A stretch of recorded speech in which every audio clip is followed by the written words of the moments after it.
Kawasaki's Ninja 1000 ABS had us impressed when we gave the Sport Bias Touring platform a shakedown in 2014, both on its own and against competitors in the segment.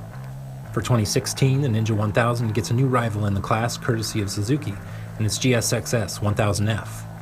MotoUSA wanted to know how this new player would stand against one of our old favorites, so we took both bikes out for some canyon carving and freeway commuting to see how they match up.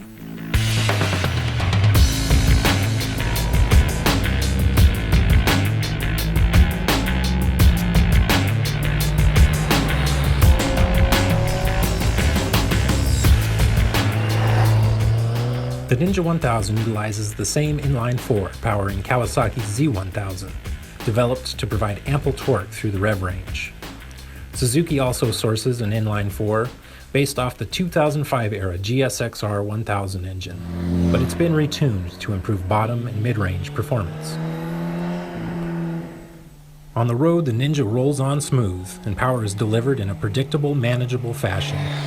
The Suzuki, on the other hand, has a tendency to jump on initial throttle, requiring a much more delicate touch at the bars.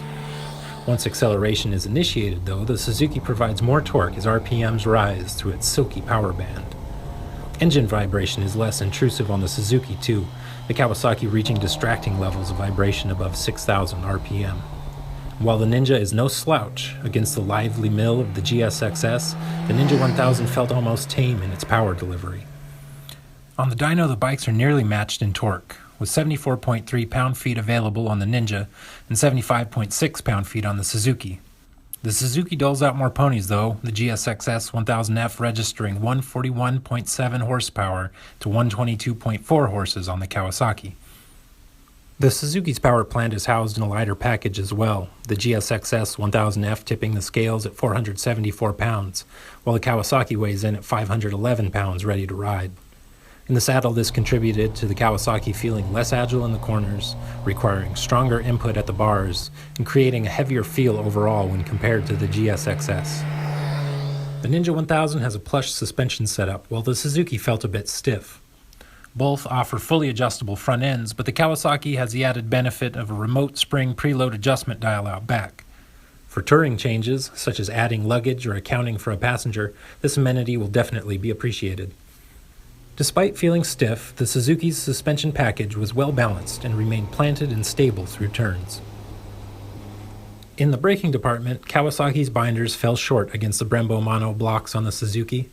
The GSX-S1000F's initial bite wasn't particularly strong, but was very responsive in terms of modulating pressure on the 310mm rotors out front.